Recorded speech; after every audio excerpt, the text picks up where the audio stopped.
कई बार पेशेंट्स आते हैं हमारे पास और कहते हैं कि हमें घुटने में दर्द है या घुटने के आसपास नसों में दर्द है, और घुटने के आसपास या किसी भी जोड़ के आसपास किसी भी दर्द को वो नस का दर्द समझते हैं। नॉर्मली जोड़ों के आसपास कोई भी प्रकार का जो दर्द होता है वह जोड़ों के कारण ही उत्पन्न होता है।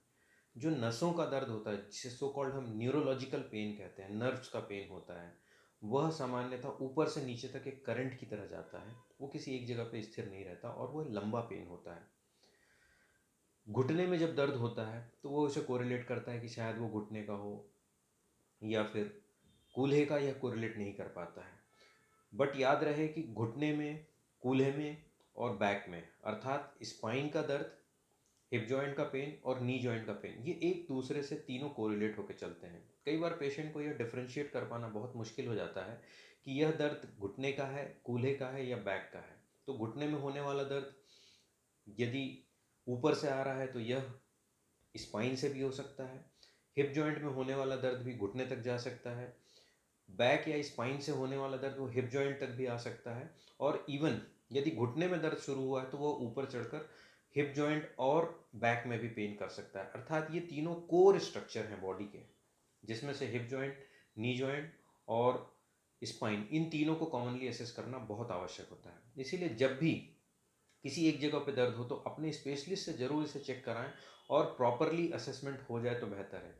शुरुआत में यह दर्द कभी होता है, फिर कभी सेटल हो जाता है, तो पेशेंट को नॉर्मली यह ध्यान नहीं रहता कि वह दर्द हुआ था 2 साल पहले, 3 साल पहले, फिर हल्की सी दवा ली या कुछ सिकाई की या कसरत किया तो वो ठीक हो गया और वो उसे भूल जाता है। लेकिन जब फिर से दर्द शुरू होता है तो वह उस इवेंट को नए इवेंट से कोरिलेट नहीं करता। लेकिन जब आप हिस्ट्री एलिवेट करते हैं, प्रॉपरली इवेल्युएट करते हैं, तब यह पता चल जाता है कि पहले भी इन्हें दर्द हुआ था जो 5 साल, 7 साल, 10 साल, 15 साल, 20 साल पहले हुआ था, और अभी फिर से हो रहा है। लेकिन यह दर्द कहीं कहीं अलग अलग जगह होता है।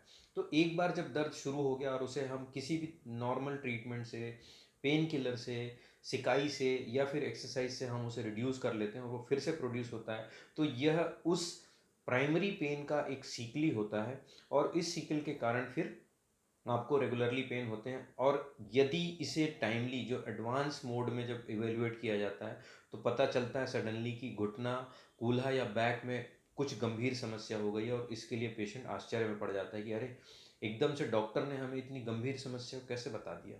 ये बहुत ही कॉमनली होता है, क्योंकि सामान्य इंसान को, या कहिए इंसानी प्रवृत्ति होती है कि हम कोई भी दर्द जो होता है उसको हम खींचते हैं, अवॉइड करते हैं तब तक जब तक पानी सर से ऊपर नहीं निकल जाता। अर्थात जब तक दर्द अपनी सहन शक्ति के पार नहीं हो जाता तब तक आप उसका ट्रीटमेंट नहीं कराते, उसका निराकरण नहीं करते, उसके डॉक्टर के पास नहीं जाते। और जाते भी हैं तो आप जनरल सिंपल छोटे डॉक्टर के पास चले जाते हैं। सुपर स्पेशलिस्ट के पास तो आप तभी जाते हैं जब आखिरी में जाना होता है, जब कहते हैं ना सारी आसपास की चीज़ें खत्म हो जाती है, क्योंकि आपको पता होता है या मन में एक शंका बैठी होती है कि सुपर स्पेशलिस्ट के पास जाएंगे तो हमें शायद वो सीधे ऑपरेशन या किसी बड़े ट्रीटमेंट के बारे में कहेगा।